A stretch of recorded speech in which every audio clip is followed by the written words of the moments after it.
8వ వచనం 9వ వచనం మరలా చదువుకుందాం. ఈ ఫ్యాన్లని కొంచెం అడ్జస్ట్ చేయండి, పేపర్లు ఎగరకుండా. ఇవి ఈ పక్క ఫ్యాన్ తీసారా? ఆదికాండము 6వ అధ్యాయము 8, 9 వచనాలు. అయితే నోవహు యెహోవా దృష్టి యందు కృప పొందినవాడాయను. నోవహు వంశావళి ఇదే.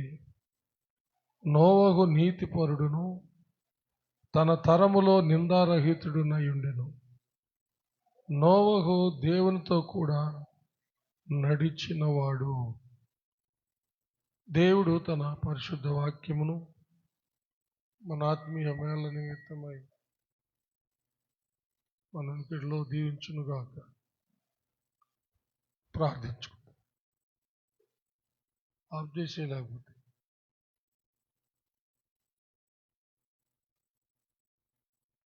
మహాపరిశుద్ధుడు అయిన మా ప్రియ పరలోక తండ్రి, దయగలిగిన మా దేవ యెహోవా, మీకు వందనములు, స్తుతులు, స్తోత్రములు చెల్లిస్తున్నాం. మీ దీన దాసుడునైన నన్ను మీ శిలువ చాటున మరుగు చేసుకుని నాతోనూ మా అందరితోనూ మాట్లాడమని క్రీస్తు పేర వేడుకొంచున్నాము తండ్రి, ఆమేన్. ఈ సంవత్సరం మనకిచ్చిన వాగ్దానంలో నా కృప నీకు చాలు, నీ బలహీనత యందు నా శక్తి పరిపూర్ణమవుతున్నది. మనలో కూడా ఎన్నో ముళ్ళులు ఉన్నాయి, పౌలు గారికి ఉన్నట్టుగా. వాటిని తీసేయమని పౌలు గారు ప్రార్థన చేసినప్పుడు నా కృప నీకు చాలు అన్నాడు, కానీ ఆ ముళ్ళులు తీసేయలే. నీ బలహీనత ఏందే నా శక్తి పరిపూర్ణమవుతుంది అని చెప్పాడు. ఇంకా పౌలు గారు మళ్ళీ ప్రార్థించలేదు అది తీసేయమని. చాలినంత కృప పొందుకొని సంతోషంతో మంచి పోరాటం పోరాడి తన పరుగు తుదముట్టించి తన విశ్వాసాన్ని కాపాడుకొని క్రీస్తు కొరకు హతసాక్షిగా ఆయన మరణించాడు. ఈ యొక్క వాగ్దాన వాక్యాన్ని బట్టి దేవుని కృప పొందినటువంటి వారి జీవితాల్లో దేవుని యొక్క కృప వాళ్ళు ఎలా పొందుకోగలిగారు అనే అంశాన్ని తీసుకొని మనము ఈ యొక్క ధ్యానాలు చేస్తున్నాం. నోవహు ఆ తరము వారందరూ చెడిపోయి ఉన్నప్పుడు అతడు మాత్రమే నీతిపరుడుగా, నిందారహితుడుగా, దేవునితో నడిచిన వాడుగా కృప పొందుకున్నాడు. అలా కృప పొందుకోవడానికి నోవహులో ఉన్నటువంటి విశేషమైన గుణాలు ఏమిటి అని మనము ఇప్పటికే చాలా ధ్యానించాం. హల్లెలూయా. నోవహు దేవుని మాట వినేవాడని, అది అయిపోయింది, ధ్యానించాం. దేవునికి విధేయుడయ్యేవాడని, కుటుంబాన్ని దేవుని మాట వినేటట్టు చేసుకోగలిగాడని, ఆ విధంగా వాళ్ళు ఉగ్రత నుంచి, అంటే దేవుని న్యాయ తీర్పు అనే మహాజలప్రలయం నుంచి వాళ్ళు రక్షించబడ్డారని తెలుసుకున్నాం. అలాగే నోవహు నీతిమంతుడుగా దేవుని యందు విశ్వాసం ద్వారా తీర్చబడ్డాడని, అంతం వరకు ఆయన నీతిని కాపాడుకున్నాడని మనం ధ్యానించాం. హల్లెలూయా. గత వారంలో ధ్యానించింది అదే. ఆ నీతి దేవుని యందు విశ్వాసం ఉంచడం ద్వారా కలిగిందని, తరువాత మన ప్రభు అయిన యేసుక్రీస్తు యొక్క రక్తము ద్వారా మనము నీతిమంతులుగా తీర్చబడ్డామని, యేసుక్రీస్తు రక్తము ద్వారానే మనము ఉగ్రత నుంచి తప్పించుకుంటామని గత వారం తెలుసుకున్నాం. ఆనాడు నోవహు ఏ విధంగా అయితే ఆ మహా జలప్రలయం అనే దేవుని ఉగ్రత లేక దేవుని న్యాయ తీర్పు నుండి తప్పించుకున్నాడో, అలాగ నీవు నేను మనము యేసుక్రీస్తునందు విశ్వాసం ఉంచి ఆయన రక్తము ద్వారా విమోచించబడిన వాళ్ళమైతే, హల్లెలూయా, అలాగున నీతిమంతులుగా తీర్చబడి ఆయన రక్తం ద్వారా పరిశుద్ధపరచబడి మన జీవితాంతం వరకు ఆ యొక్క నీతిని పరిశుద్ధతను కాపాడుకుంటూ మన ప్రభు అయిన క్రీస్తు యేసు యొక్క అడుగు జాడల్లో మనము జీవిస్తూ మన జీవిత యాత్ర ముగించినట్లయితే, హల్లెలూయా, మనము నరకము నుంచి కూడా తప్పించుకొని దేవుని యొద్దకు వెళ్ళిపోతాము అని తెలుసుకున్నాం. ఒకవేళ దేవుని ఉగ్రత కుమ్మరించబడేటప్పుడు మనం ఈ భూమి మీద ఉంటే మనలను ఉగ్రత నుంచి తప్పించేస్తాడు అని తెలుసుకున్నాం. హల్లెలూయా. నాకు మళ్ళీ కోపం తెప్పిపోకండి, ఇప్పటికే చాలా దుఃఖంతో ఉన్నాను నేను. జాగ్రత్తగా వినండి. వచ్చేవాళ్ళు వస్తూ ఉంటారు, కూర్చుంటూ ఉంటారు. మీరు ఏం డైవర్ట్ కావకండి, మీరు జాగ్రత్తగా విని నేర్చుకోండి. ఎన్ని సంవత్సరాలైనా నేర్చుకోకపోతే ఏం ప్రయోజనం లేదు. ఒకసారి చప్పలు కూడా దేని మహిమపరచండి. దేవుని యొక్క ఉగ్రత కుమ్మరించే సమయానికి మనం ఉంటే మనల్ని అక్కడ ఉండనివ్వడు.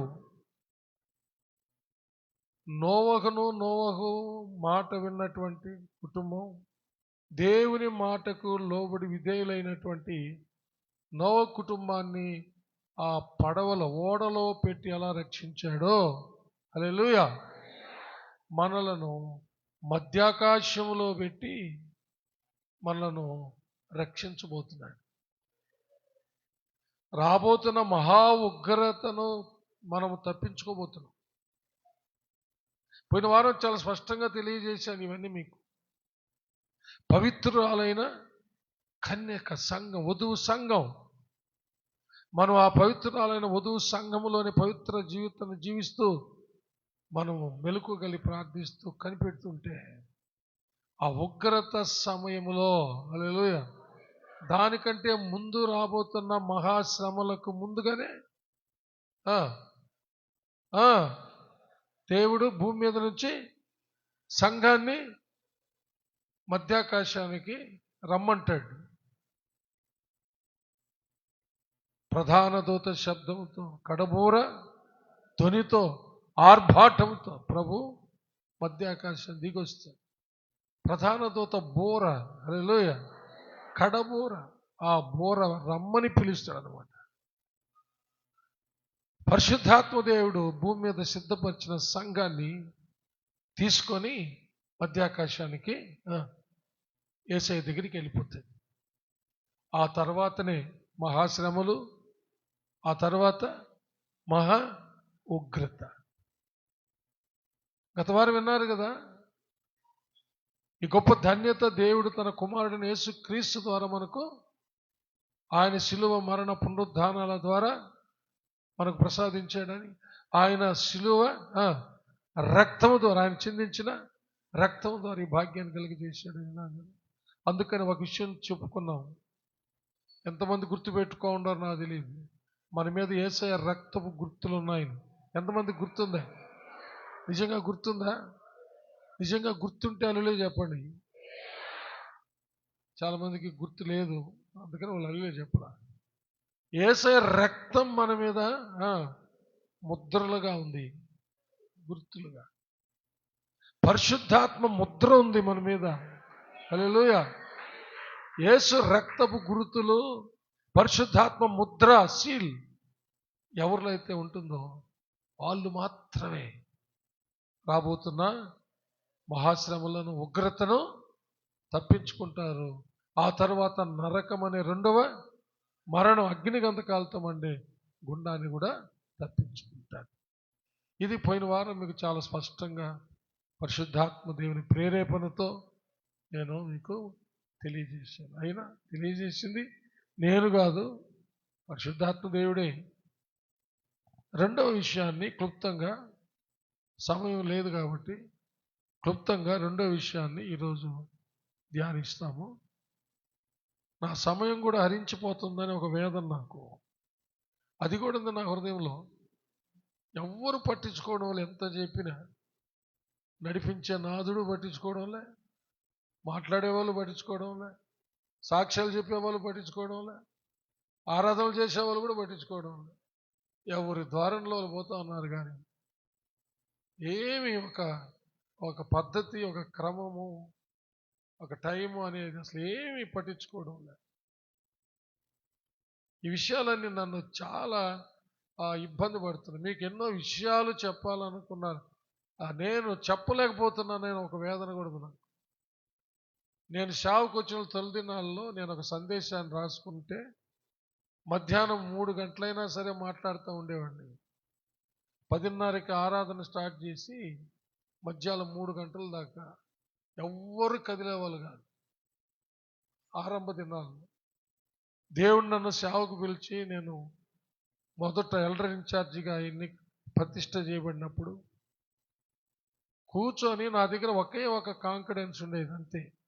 ఈ రోజుల్లో ఉన్నటువంటి మాధ్యమాలు లేవు, ల్యాప్టాప్లో వచ్చే సమాచారం లేదు, ఇంకా ఏమేమో బుక్స్ ఉన్నాయి, చాలా ఉన్నాయి. ఇప్పుడు ఒకే ఒక బుక్ ఉండేది నా దగ్గర, అది ఓపెన్ బైబిల్ అని ఒక్కటే.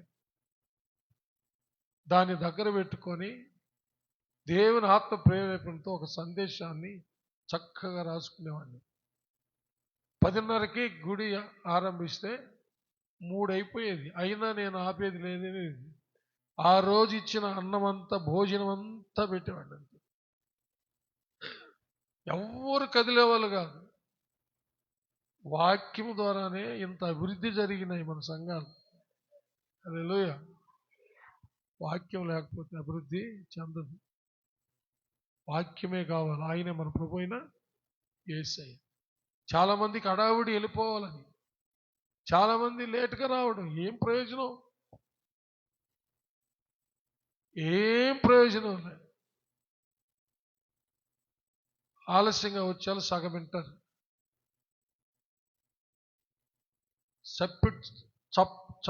సప్పిడి అన్న భోజనంలో ప్లేట్లు వేసుకుంటారు. కొందరు కూర దొరకదు, కొందరు ప్లేట్లో కూర వేసుకుంటారు, అన్నం దొరకదు. నేను చెప్పింది అర్థమైందా? అంటే ముందు వచ్చిన వాళ్ళకి ప్లేట్లు అన్నం వేశారు, కూర వేసే లోపల వెళ్ళిపోయారు అనమాట. తర్వాత వచ్చారు, భోజనం అన్నం పెట్టేటప్పుడు లేరు, కూర వేసేటప్పుడు వచ్చారు, కూర వేసారు. వీడు కూర తినాలా, పడితే సప్పిడి అన్నం తినాలా? ఇది పరిస్థితి. ఏం బలం వస్తుంది? భోజనం, కూర, అన్నం కలుపుకొని తినొద్దండి? హలో చెప్పండి. ఎంతకాలం బ్రతుకుతాం? నేను కూడా ఎంతకాలం బ్రతుకుతాను? నీకేదో దేవుడిచ్చిన కూర బట్టి కొన్ని సంవత్సరాలు బ్రతుకుతా. చెప్పే విషయాలు విని లోబడకపోతే, విధేయులు కాకపోతే రేపు పరలోకానికి పోము. మీరు అనుకుంటున్నారేమో, అవిధేయుల కిందకు వస్తారు. ఎంత చెప్పినా కూడా ఏ మాత్రం చలనం లేకుండా అనేక మంది ఉన్నారు. చాలా చాలా ప్రమాదం. రేపు తెలియకుండా అకస్మాత్తుగా సంఘం ఎత్తపడుతుంది. బోరతోని మెలుకు కలిగిన వాళ్ళకి వినపడుతుంది. అవిధేయుల మీదకి హఠాత్తుగా ఉగ్రత వస్తుంది. దయచేసి మీ మేలు కోసమే నేను చెప్తున్నా, మీ మేలు కోసమే హెచ్చరిక చేస్తున్నా. దయచేసి అన్ని విధాలుగా కరెక్ట్ చేయబడండి, మంచిగా మారండి, ఎత్తబడే సంఘములో ఉండండి. రెండవది ఏంటంటే, నోవకంట నిందారహితుడంట. ఏంటి నిందారహితుడు అంటే? నింద మోపడానికి అవకాశమే లేదంట. ఎంత గొప్ప వ్యక్తి అప్పుడు నోవహు. చప్పలు కొడితే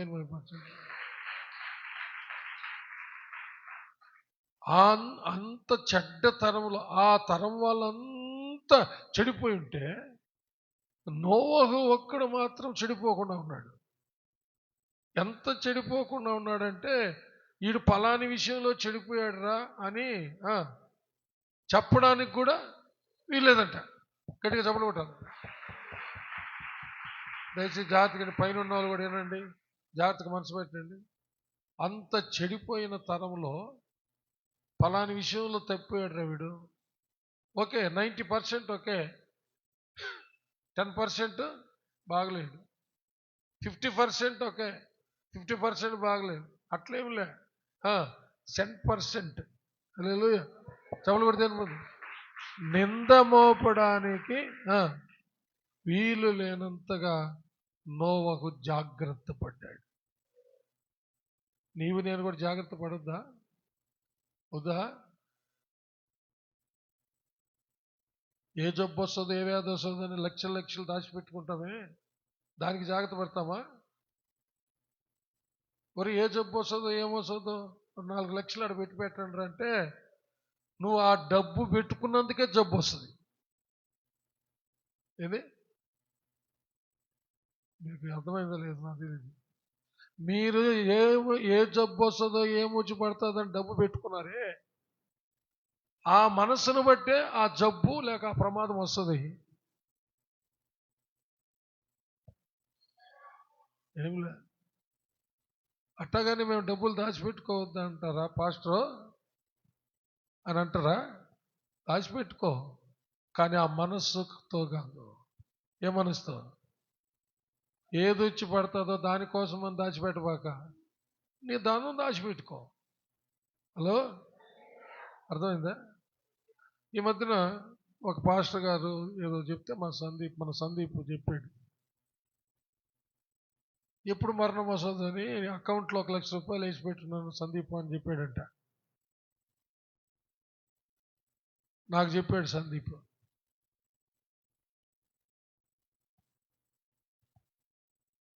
నేను సోమశిల ఇరిగేషన్ డిపార్ట్మెంట్లో జాబ్ చేసేటప్పుడు ఒక వ్యక్తి రోజు వచ్చేవాడు అనమాట.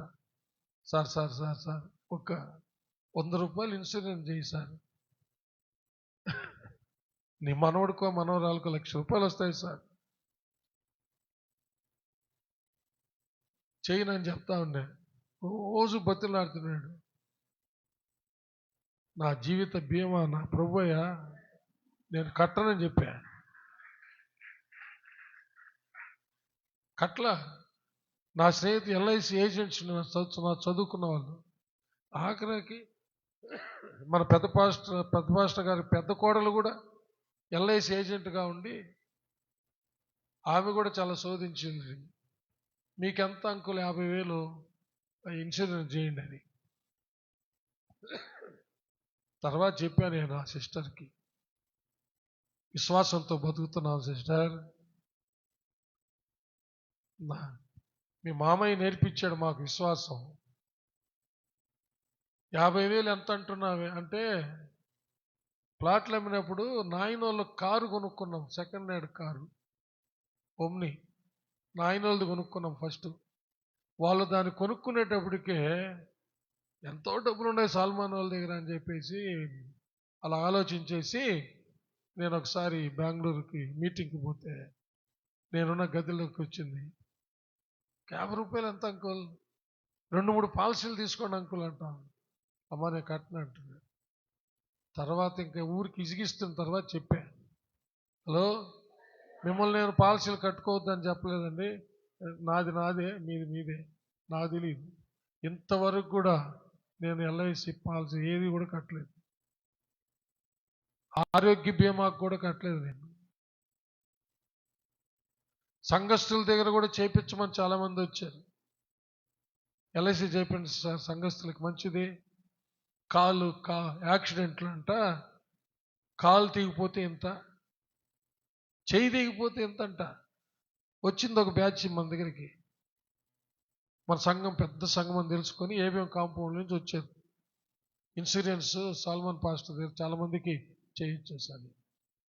నేను అడిగా, అంటే కాలు యాక్సిడెంట్ అవుతుంది, కాలు దిగిపోద్ది, అందుకని ముందుగా ఇన్సూరెన్స్ చేసి పెట్టాలా బ్రదర్ సిస్టర్ అన్న. వాళ్ళు, ఇదేంది పాస్టర్ గారు, మమ్మల్ని ఎవరు అడగలేదు ఈ ప్రశ్న.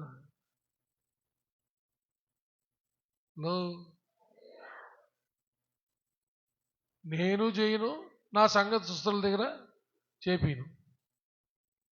సాధారణంగా మరణిస్తే దానికని ఇన్సూరెన్స్ ఉంది పాస్టర్ గారు, దానికని చేపిండంటే దేనికి నేను చేయను, దేనికి చేయించను. నా జీవిత బీమా యేసయ్య అంతే. అనుదిన ఆహారం ఆయన ఇస్తాడు. ఆఖరికి నా స్కూటర్కి కూడా ఎల్ఐసి కట్టలే నేను. కానీ తర్వాత దాన్ని తప్పనిసరిగా చేశారనమాట గవర్నమెంట్. అది ఇన్సూరెన్స్ కట్టాల్సిందే బండికి, వాహనాల కంటే. అప్పుడు నా చేతులు నేను కట్టలేదు, కానీ సందీప్ దాన్ని కట్టి మెయింటైన్ చేసుకుంటా ఉన్నాడు. నేను ఎందుకు చెప్తున్నానంటే, మన జీవిత బీమా మన ప్రభు అయిన యేసే. చప్పలు కొట్టి దేవుడిని మహిమపరుస్తాం. హల్లెలూయా. మీరు చేసుకోండి, నేను అభ్యంతరపరచడం లే. డబ్బులు దాచిపెట్టుకోండి, కానీ ఆ మనసుతో మాత్రం దాచిపెట్టబాకండి. దేవుడు మనకు నిత్యము తోడుగా ఉంటాడు. హల్లెలూయా. ఆ భయంకరంగా చెడ్డ తరములో నోవహు ఒక్కడే నింద మోపడానికి కూడా వీలు లేనంత జాగ్రత్త పడ్డాడు. హలో,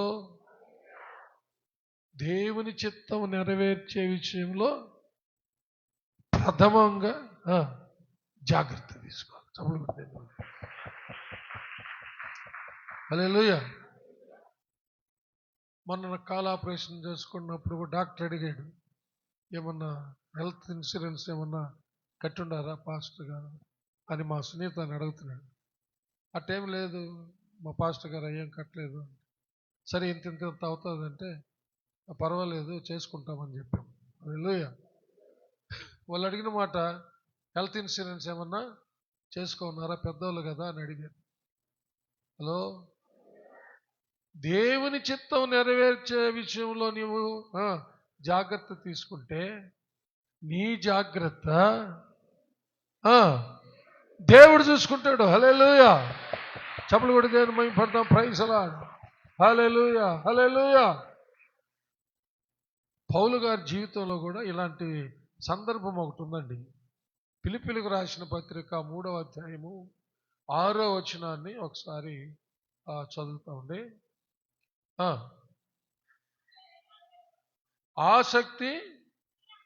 ఆసక్తి విషయము, ఆసక్తి కొసగోడు వినబట్టేట్టు చదవండి. ఆసక్తి విషయము సంఘమును హింసించువాడనై ధర్మశాస్త్రము వలని నీతి విషయము అనింద్యుడనయుంటిని. చప్పలు కొట్టాల.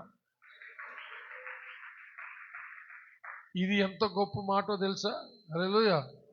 ధర్మశాస్త్రమందలి నీతి విషయంలో అనింద్యుడు అంటే ఆయన ఎంత గొప్పవాడో తెలుసా? హలో, ఎందుకంటే ధర్మశాస్త్రము ఏ మనిషిని కూడా నీతిమంతుడిగా తీర్చలేదని పౌలు గారే రాశారు మళ్ళీ. కానీ ధర్మశాస్త్ర సంబంధమైన నీతి విషయమందు ఆయన అనింద్యుడు. అనింద్యుడు అంటే నింద మోపడానికి వీలు లేనివాడు. అంత జాగ్రత్త పడ్డాడని దాని అర్థం. హల్లెలూయా. చప్పలు కొట్టాడు గట్టిగా. దయచేసి అర్థం చేసుకోండి. అంత జాగ్రత్త పడ్డాడు ఆయన.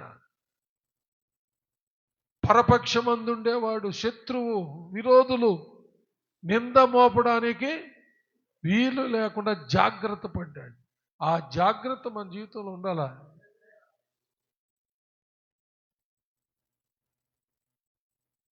నోవహు ఇంత జాగ్రత్త పడితే నిందరహితుడయ్యాడు. ఆ తరం వారంతా చెడిపోయింటే, ధర్మశాస్త్రము వలన ఎవడే నీతిమంతుడుగా తీర్చబడలేడు అని స్పష్టంగా చెప్పిన పౌలు గారు అంటున్నాడు, నేను ఆ విషయము జాగ్రత్త తీసుకున్నా. కాబట్టి అనింద్యుడిగా ఉన్నా నేను. హల్లెలూయా. ఆయన రాసుకున్నాడు ఆ మాట. ఆ విధంగా మనం చెప్పగలమా? దేవుని నీతి విషయంలో నేను ఐఎమ్ పర్ఫెక్ట్, నేను పరిశుద్ధంగా ఉన్నాను, యథార్థంగా ఉన్నాను, సరిగా ఉన్నాను. జాగ్రత్త పడాలండి, ప్లీజ్ జాగ్రత్త పడాలి. చెప్పకూడదు. ఏదో ఊరికి వస్తున్నాం పోతున్నాము, ఏదో క్రైస్తవులం కాబట్టి ఆదివారం ఆరాధించకపోవాలా, గుడి అయిపోయిన తర్వాత పోయి మళ్ళీ యథాప్రకారం అది వండుకొని ఇది వండుకొని తినేసి యథాప్రకారం లోకానుసారులుగా జీవించేది కాదండి ఇది. మనము ఒక ప్రాంతానికి యాత్ర చేస్తున్నాం. పరలోకానికి ఈ భూలోకములో నుండి యాత్ర చేస్తున్నామండి. ప్రయాణికులు మనం. నిలవరమైన పట్టణం మనకి ఇక్కడ లేదు. మనకు నిలవరమైన పట్టణము అక్కడ ఉంది, పరలోకం.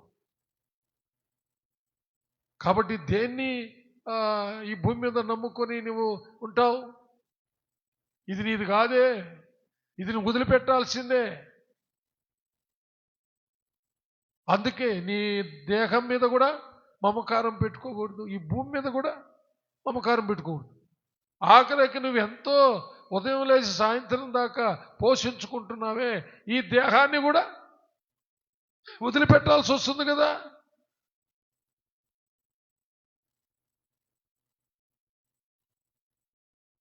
ఒక సామెత ఉంది, కోటి విద్యలంట కూటి కొరకేనంట. బైబిల్లో కూడా ఉంది, మత్తయి సువార్త 6వ అధ్యాయంలో. కడుపు భోజన పదార్థాల కోసం అంట. కడుపు, హలో, ఆత్మ దేవుని చిత్తాన్ని నెరవేర్చేదానికంట. చప్పలు కొట్టి దేవుడిని మహింపరుస్తుంది. పౌలు గారు ఎంత జాగ్రత్త పడ్డాడు కదా. హల్లెలూయా. జాగ్రత్త పడదామా?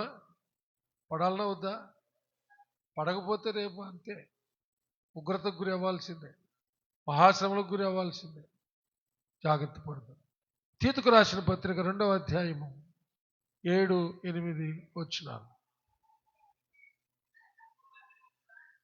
పరపక్షమందుండువాడు మనలను గూర్చి చెడు మాట ఏదియో చెప్పనేరక సిగ్గుపడినట్లు అన్నిటి యందు నిన్ను నీవే సత్కార్యముల విషయమై మాదిరిగా కనపరుచుకొనుము. చప్పలు కొట్టాలా? హల్లెలూయా.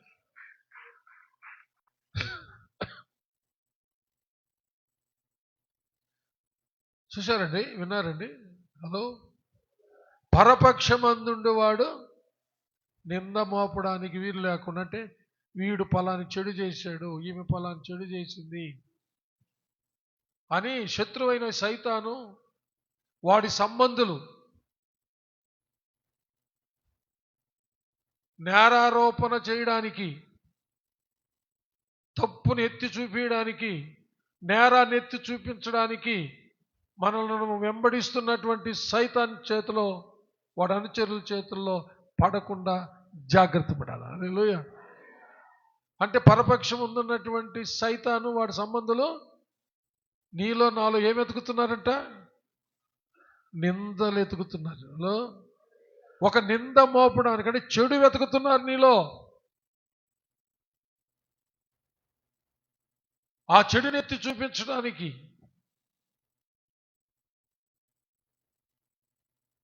ఇప్పుడే విన్నాం కదా ఆరాధన మెసేజ్లో, యేసయ్య అయితే మన చెడంతా మన పాపాలంతా వీపు వెనక పారవేసేసి ఇంకెప్పుడు చూడలేదంట.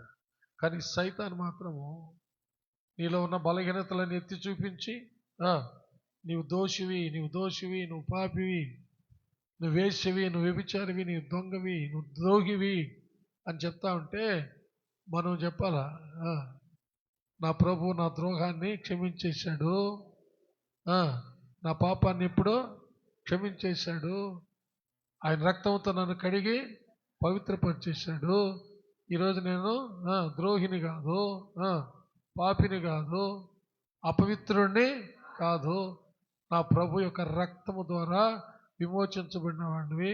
చూడు నా మీద వేసే రక్తం ఉందంటే వాడు ఇంకా అక్కడ ఉండడు.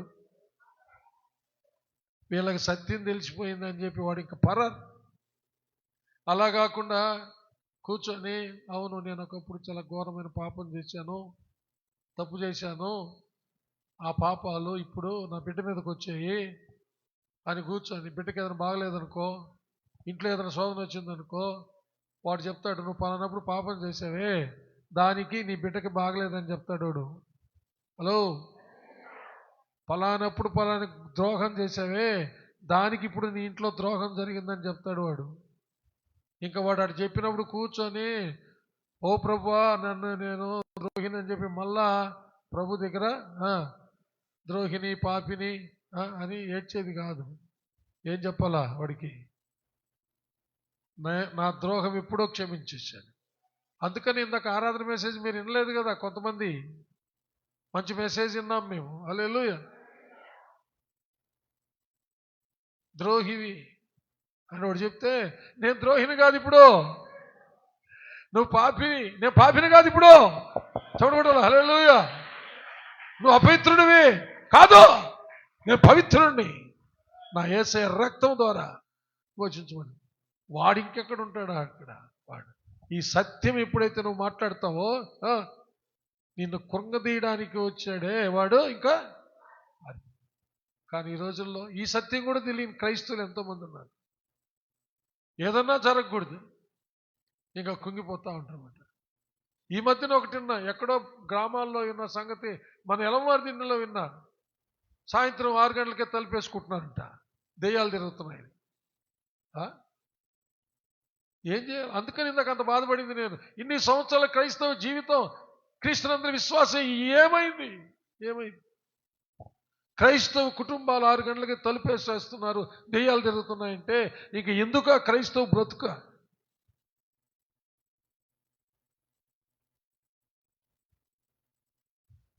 దయ్యాలను వెళ్ళగొట్టడానికి, దయ్యాల అధిపతి అయిన సైతాన్ని చితకు తొక్కడానికి యేసుక్రీస్తు వచ్చాడని బోధించుకొని చెప్పుకునే మనమే దెయ్యాలు తిరుగుతున్న తలుపేస్తే అసలు ఏం క్రైస్తవుడు. అందరు తలుపేసుకోమంటే 12 గంటల దాకా తెరుచుకొని ఉంటానని చెప్పాలా? ఏం చెప్పాలా? క్రైస్తవుడు రాత్రి 12 దాకా తలుపేనో తెరుచుకునే ఉంటా. అయ్యోయ్యో 12 గంటలకే దెయ్యం వస్తుందని చెప్తారు వాళ్ళు. రాత్రి 12కే తిరుగుతాయి దెయ్యాలని. 12 గంటల దాకా కూడా నా తలుపు వేయను. ఎందుకంటే నా గుమ్మములో యేసయ్య. Very good. అది సంగతి. నా మీద, నా ఇంటి మీద, నా యొక్క ఇల్లు వాకిల మీద, వస్తు వాహనాల మీద యేసయ్య రక్తం ఉంది. చెప్పండి కూడా, ప్రైజ్ గాడ్ జీసస్.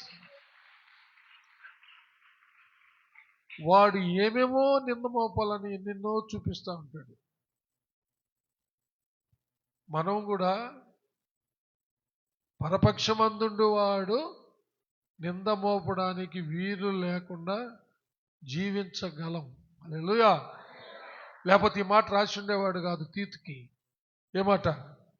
పరపక్షమందుండు వాడు మనలను గూర్చి చెడు మాట ఏది చెప్పనేరక చెప్పాలనుకునేవాడు సిగ్గుపడేటట్టు, నీ చెడును చూపించి నిన్ను సిగ్గుపరచాలని అవమానపరచాలనుకునేవాడే నీలో ఏ తప్పు కనుగొనలేక సిగ్గుపడేటట్టు నువ్వు ప్రవర్తించు, జాగ్రత్త పడు. హల్లెలూయా. దానియేలులో తప్పులు ఎతికారుగా, అతని యొక్క ఆయన గొప్ప ట్రెజరర్, ఆయన ప్రధాన ట్రెజరర్ అన్నమాట, ప్రధాన కోశాధికారి. దానియేలు ఏదైనా తప్పెతికి అతన్ని ఆ స్థానంలో నుంచి ఆ సింహాసనం నుంచి తీసేయాలని తప్పులు ఎతకతానే ఉన్నారు, ఎతకతానే. ఒక్క తప్పు కూడా కనబడదంట. చెప్పండి హల్లెలూయా. హలో, ఒక్క తప్పు కూడా కనుక్కోలేకపోయాను. అన్యాయంగా సింహం బోనుల్లో వేపించాను. యథార్థవంతుడు కాబట్టి, ఏ తప్పు చెయ్యనివాడు కాబట్టి తన దూతను దేవుడు పంపించి సింహాల నోళ్లను మూపించి, హల్లెలూయా, సింహాల బోన్లో దానియేలుని రక్షించాడు దేవుడు. చప్పట్లు కొట్టి దేవుని మహిమపరచండి. అర్థమైందా? హల్లెలూయా. వాడి పని వాడు చేస్తూ ఉంటాడు, వాడికి అదే పని. రాత్రింబవళ్ళు నీ తప్పుని ఎత్తి చూపాలా, నేను కుంగదీయాలా, నేను అవమానపరచాలా, నేను సిగ్గుపరచాలని. హలో, వాడే సిగ్గుపరచబడేటట్టు దేవుడు చేస్తాడు. అయితే నువ్వు దేవుని మాటకు విధేయుడివై నోవహులాగా, దానియేలులాగా, పౌలులాగా, ఇంకా అందరికంటే గొప్పవాడైనా, వెరీ గుడ్, చూడగలరు. హల్లెలూయా. అందరికంటే గొప్పవాడైనా యేసయ్యలో కూడా తప్పులు ఎతికాడుగా, ఎతికాడలేదు. శ్రమల దినాల్లో ఉన్నాం కదా, ఇప్పుడు లెంట్ డేస్ అంటాం. ఎతికారా తప్పులు? ప్రధాన యాజకులు ఎతికారా? కనబడిందా? ఉగ్రత నుంచి తప్పించడానికి యేసుక్రీస్తు మీద ఆయన న్యాయ తీర్పును అమలు చేశాడు. హల్లెలూయా. లోకమేమో అన్యాయపు తీర్పు అమలు చేసింది. దేవుడు నీ కోసం నా కోసము మనము గురి అవ్వాల్సినటువంటి న్యాయ తీర్పుకు క్రీస్తుని గురి చేసి మనకు విడుదల, విమోచన దయచేశాడు. చప్పట్లు కొట్టాడు. హల్లెలూయా. గట్టిగా చప్పట్లు కొట్టాడు. దేవునికి యోహాను సువార్త 8వ అధ్యాయం. యోహాను సువార్త 8వ అధ్యాయం 46వ వచనం. నాయందు పాపమున్నదని మీలో ఎవడు స్థాపించును? చప్పట్లు కొట్టాలి. హల్లెలూయా. యేసు ప్రభువే డైరెక్ట్గా అడిగాడు జన సమూహాల్ని, ఆయనలో పాపాలు ఎతుకుతున్న వాళ్ళని, తప్పులు ఎతుకుతున్న వాళ్ళని డైరెక్ట్గా పబ్లిక్లో, హల్లెలూయా, ఎక్కడ పబ్లిక్లో అడిగాడండి. నాలో పాపం ఉన్నదని ఎవరు స్థాపించగలరు? స్థాపించండి. కమ్ అంటు మీ, స్థాపించండి. నాలో పాపం ఉందని స్థాపించండి.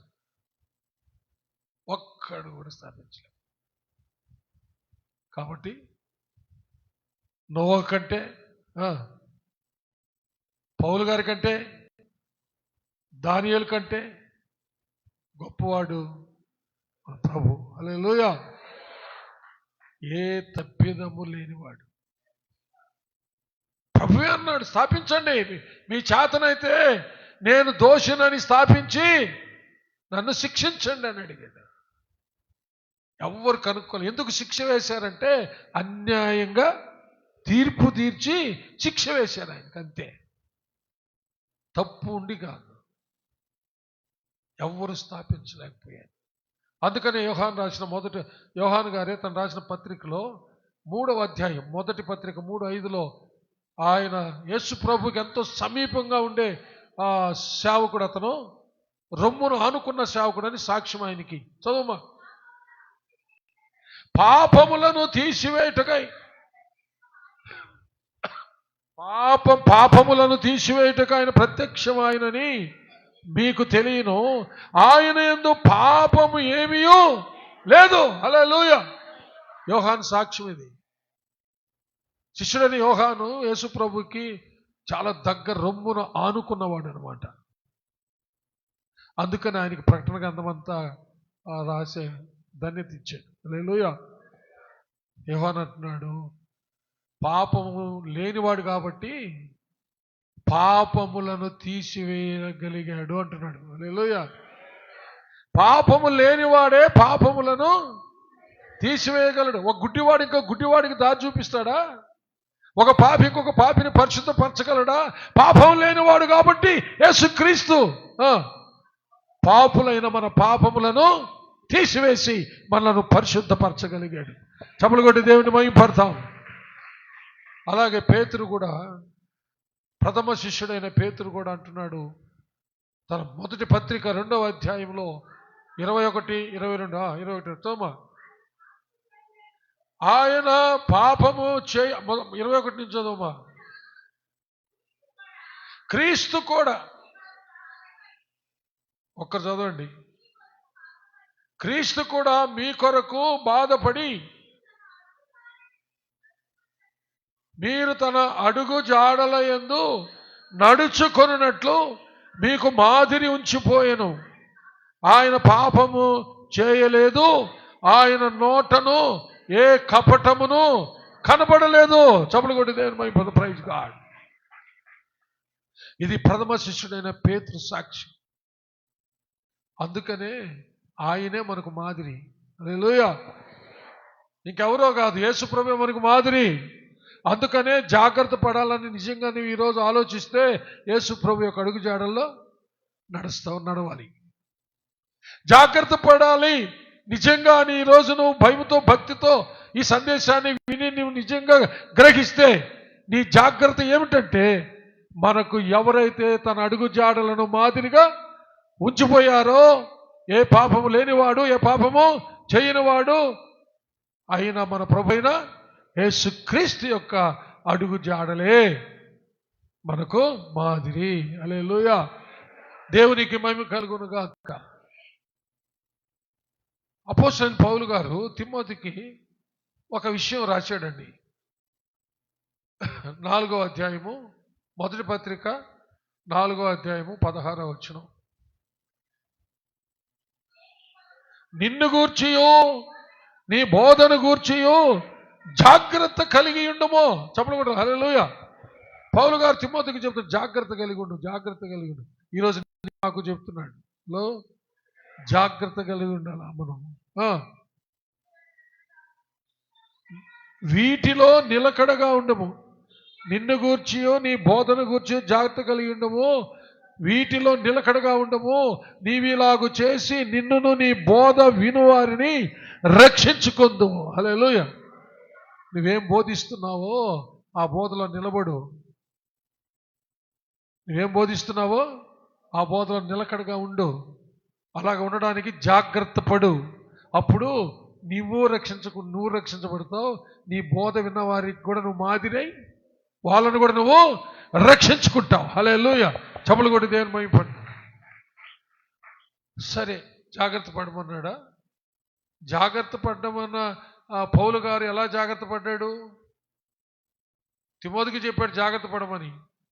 పౌలు గారు ఎలా జాగ్రత్త పడ్డాడో ఆయన నోటి మాటలతోనే, ఆయనే తన చేతితోనే రాసినటువంటి విషయం ఒకసారి చదివి ముగించుకుందాం. కొరింథీయులకు రాసిన మొదటి పత్రిక 9వ అధ్యాయము 27వ వచనం. గాలిని కొట్టినట్టు నేను పోట్లాడుటలేదు గాని, ఒకవేళ ఇతరులకు ప్రకటించిన తరువాత నేనే భ్రష్టుడనైపోదునేమో అని నా శరీరమును నలగగొట్టి దానిని లోబర్చుకొంచున్నాను. హల్లెలూయా. ఎంత జాగ్రత్త పడ్డాడు, ఎంత జాగ్రత్త పడ్డాడు పిల్లలు, ఎంత జాగ్రత్త పడ్డాడు. అందరు నిలబడండి. ఎంత జాగ్రత్త పడ్డాడు. తన శరీరాన్ని నల్లగొట్టేసుకున్నాడంట. అంటే ఏమన్నా పడుకొని ఎవరైనా బండ తీసుకొని వచ్చి గుద్దించుకున్నాడా, నలగొట్టించుకున్నాడా? హలో, మరి రెండ్రనైనా నా శరీరం మాట్లాడడం లేదు, ఈ రోకల బండ తీసుకొని బాగా కొట్టండి అన్నాడా? హలో హలో ప్లీజ్ అన్నాడా? ఆయన శిష్యులందరినీ పిలిచి రే నన్ను బాగా కొట్టేయండిరా, ఈ శరీరం మాట్లాడడం లేదు అన్నాడా?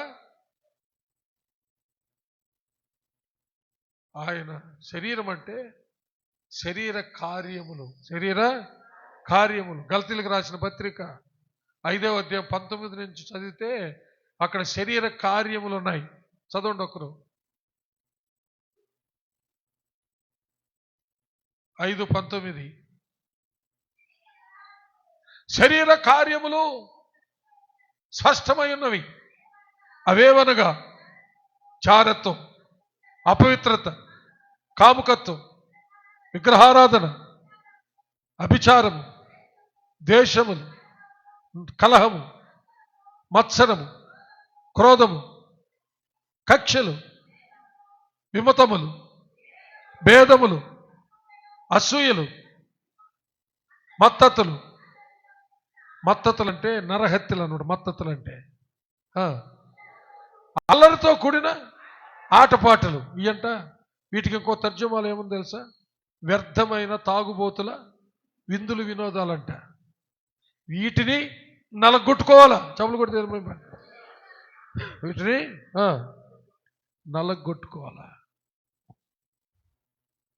అదే అధ్యాయంలో క్రీస్తు యేసు సంబంధులు శరీరమును దాని ఇచ్చలతోనూ దురాశలతోనూ సిలువ వేసి ఉన్నారు, చంపుకొని ఉన్నారంట. అది మన సాక్ష్యం. హల్లెలూయా. ఈ శరీర చదువుమా. క్రీస్తు యేసు సంబంధులు శరీరమును దాని ఇచ్చలతోనూ దురాశలతోనూ సిలువ వేసి ఉన్నారు. యేసు ప్రభువుని సిలువ వేశారని ఏడ్చేది కాదు. యేసయ్య ఆ రోజే చెప్పాడు, యెరూషలేము కుమార్తెలారా నా కోసం ఏడవద్దు, మీకోసం పిల్లల కోసం ఏడవండి. యేసు ప్రభుని సిలువ వేశారని ఏడ్చేది కాదు. ఇప్పుడు మనలను సిలువ వేసుకోవాలా? ఏడ్చి ఏడ్చి ఏడ్చి మనలో ఈ దురాశలు, ఈ శరీర కార్యాలన్నిటి విషయమై దేవుని సన్నిధిలో ఏడ్చి ఉపవాసాలుండి వాటిని చంపుకోవాలా?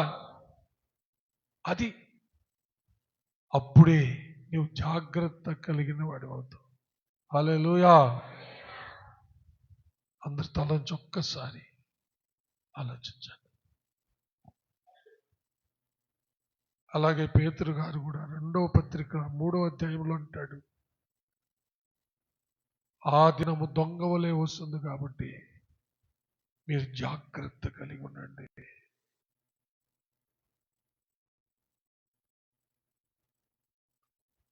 జాగ్రత్త పడాలా?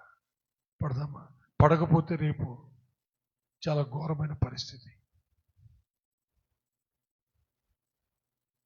పరపక్షం అందున్న వాడు నిందమోపడం వీలు లేకుండా ట్రై మనకు సహాయం చేయడానికి పరిశుద్ధాత్మ ఉన్నాడు. అసలు ప్రయత్నించకపోతే ఎట్లా? ఒక ప్రయాణం ఉంది, గమ్యానికి పోవాలా, కూర్చొని ఓయమ్మో ఇంత దూరమా అనుకుంటాడు. కూర్చో ఉంటే నువ్వు నీ గమ్యానికి పోతావా? నువ్వు ఆ ప్రయాణము, ఆ యాత్ర ఆరంభించాలిగా. అప్పుడే నువ్వు ఎలాగైనా కష్టాలు వచ్చినా అడ్డులు వచ్చినా సరే దాటుకొని గమ్యానికి చేరగలుగుతావు. అట్ట కాకుండా దాన్ని చూసి భయపడిపోయి ఆడ కూర్చొని నీదెట్ట ఇంత ఎట్ట నడిచేదంటా ఉంటే ఇంకా నువ్వు అంతే, నీ గతి అంతే.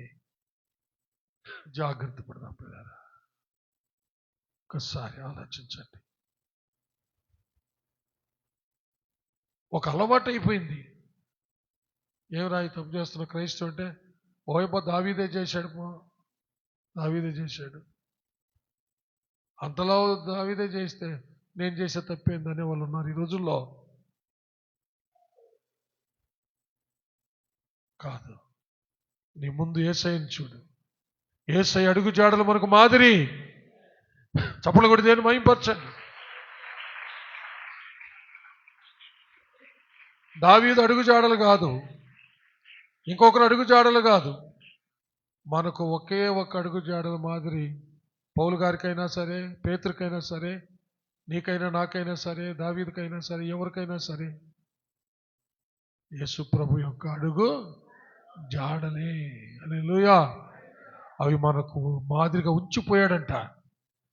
పరిశుద్ధ బైబిల్ గ్రంథం చదివితే, యేసయ్య జీవిత చరిత్ర చదివితే ఆయన అడుగు జాడలు కనపడతాయి. ఆ ప్రకారం నడిచి గమ్యానికి చేరాలి. ప్రార్థించుకుందామా? అలాగే తలంచి కళ్ళు మూసుకుని ఉంటే సహోదరి ప్రగతి వాక్యాన్ని బట్టి ప్రార్థన చేస్తుంది. అందరూ ఒక జాగ్రత్త తీసుకోవాలని తీర్మానించుకోండి. తమాషాగా తీసుకోవద్దు. అందరూ ప్రార్థనలో ఉన్నారు. చేతులు పరలోకంపై ఎత్తి ప్రార్థన చేస్తే కూడా ఎంతో మంచిది. దేవా స్తోత్రం స్తోత్రం స్తోత్రం తండ్రి. పరిశుద్ధుడా, ఆశ్చర్యకరుడా, అద్భుతకరుడా స్తోత్రం తండ్రి. ఇది నాన్న ప్రభానైనా మంచి వర్తమానం ద్వారా మమ్మల్ని బలపరిచినందుకు వందనాలు, స్తోత్రాలు ప్రభానైనా తండ్రి. ప్రభానైనా నైనా మీరు ప్రభానైనా నిందారహితుడిగా ఉన్నారు ప్రభానైనా. నోవహు నీతిపరుడుగా ప్రభానైనా, నిందారహితుడుగా మీతో నడిచేవాడుగా ఉన్నాడు ప్రభానైనా. ఆ ఉగ్రత నుంచి తప్పించుకొని తన కుటుంబాన్ని కాపాడుకున్న వాడుగా ఉన్నాడు ప్రభా తండ్రి. అదేవిధంగా దానియేలు కూడా తండ్రి నైనా ఏ విషయంలో తప్పులించడానికి వీలు లేని రీతిగా ప్రవర్తించాడు అదేవిధంగా తండ్రి పౌలు కూడా నైనా ఏ నేరాన్ని స్థాపితం చేయలేని విధంగా నడుచుకున్నాడు ధర్మశాస్త్రంలో అనింద్యుడిగా తీర్చబడ్డాడు స్తోత్రం. నేను యేసుక్రీస్తుగా ఉన్న మీరు అంతకంటే గొప్పవాడిగా నేను మాటల్లో కూడా మీకు తీర్పు తీర్చలేని రీతిగా మీరు ఉన్నారు తండ్రి. మా పాపాలను మీ వీపు పైన మోసుకున్న దేవుడు ఎవరు తీర్పు తీర్చలేని విధముగా మా కోసం నిలబడిన దేవుడు స్తోత్రం. ఏ ప్రధాన యాజకులు కూడా మీ మీద నేర స్థాపన చేయలేని రీతిగా ఉన్నారు నైనా పాపము చేయని మీరు పాపాలను క్షమించే రీతిగా శక్తిని పొందుకొని ఉన్నారు నైనా. యేసయ్యా ఈరోజు మీ సంధానంలో మీ బిడ్డలమైన మేము కూడా యేసయ్యా ధర్మశాస్త్రంలో నైనా మా పేర్లు లిఖించబడకుండా అనింద్యులుగా మేము తీర్చబడడానికి కృపని దయచేయండి అపవాది నైనా మా నేరల్ని ఎత్తి చూపించేవాడుగా ఉంటున్నప్పుడు మీ వాక్యం మమ్మల్ని బలపరిచేదిగా ఉంటుంది నైనా. మీరే మమ్మల్ని ధైర్యపరిచేవారుగా ఉన్నారు నైనా. మీరు నైనా నా బిడ్డలని చెప్పే దేవుడు నైనా. అపవాది అయితే మమ్మల్ని భయపెడుతుంది నైనా. మీరే తోడుగా ఉండి మాకు శక్తిని దయచేయండి నైనా. అపవాది క్రియలు జయించే కృపని దయచేయండి అపవాది పిరికివారుగా మమ్మల్ని నేరస్థాపన చేస్తుంది కానీ మీరైతే నీ బిడ్డలుగా తీర్పు తీర్చే దేవుడు స్తోత్రం తండ్రి నైనా. మీ కృపే కదా మమ్మల్ని బలపరుస్తుంది నైనా. మీ కృప లేనిదే మేము జీవించలేము తండ్రి నైనా. యేసయ్యా మీ కృప ద్వారా అనేక మంది నైనా నాడు కయ్యను నేరాన్ని కూడా నా దోష శిక్ష నేను భరించలేనంత గొప్పదన్నప్పుడు ఆ నేరాన్ని కూడా మీ వీపు పైన వేసుకున్న దేవుడు కదా తనైనా. యేసయ్యా ఇది నా నిసన్నాల్లో ప్రార్థిస్తున్నాం తనైనా. మేము తెలుసో తెలియక పొరపాట్లు చేస్తుంటే నైనా మీ వీపు పైన వేసుకున్న దేవుడు అని మేము నమ్ముచున్నాం తనైనా. మా ప్రతి పాపాలని నిసన్నాల్లో నైనా క్షమించి వేస్తున్న దేవుడు అని నమ్ముచున్నాం నైనా. మీ కృపే మమ్మల్ని ఆదరిస్తుంది, మీ కృపే మమ్మల్ని బలపరుస్తుంది మీ వాక్యం ద్వారా అనుదినం మమ్మల్ని హెచ్చరిస్తూ సంఘానికి కావాల్సిన మెసేజ్లు మీరు ఇస్తున్నందుకు స్తోత్రనైనా. దైవజన్ని దీవించి ఆశీర్వదించండి, బలపరచండి నైనా. పౌలుకు ఉన్న ఒక ముళ్ళులాగా దైవజనికి ఒక బలహీనత ఉంది నైనా. ఆ బలహీనత నుంచి విడుదల దయచేయండి. మీ కృప ద్వారా కాపాడి రక్షించి స్వస్థపరచమని దీర్ఘాయును దయచేసి సహాయం చేయమని యేసు నామములో అడిగి వేడుకొంచున్నాము తండ్రి. ఆమేన్. నా ప్రాణమా యెహోవాను సన్నుతించుము, నా అంతరంగముననున్న సమస్తమా ఆయన పరిశుద్ధ నామమును సన్నుతించుము. నా ప్రాణమా యెహోవాను సన్నుతించుము, ఆయన చేసిన ఉపకారములలో దేనిని మరవకుము. ఆమేన్. మన పరమ తండ్రి అయిన దేవుని ప్రేమ, కుమారుడైన యేసుక్రీస్తు ప్రభుల వారి యొక్క కృప, పరిశుద్ధాత్మ దేవుని అన్యోన్య సహవాసము, సన్నిధి, కాపుదల, భద్రత, నడిపింపు ఇప్పుడు ఎల్లప్పుడూ సదాకాలం మీకు అందరికను, మీ బిడ్డలకు, మీ బిడ్డలకు మీరు కలిగి ఉన్న సమస్తానికి తోడై దీవించి ఆశీర్వదించి కాచి కాపాడునుగాక. Amen, amen, amen. May God bless you all. Yesayya నామములో అందరికీ వందనాలు. ఒకరొకరు సమాధానం తెలుపుకొని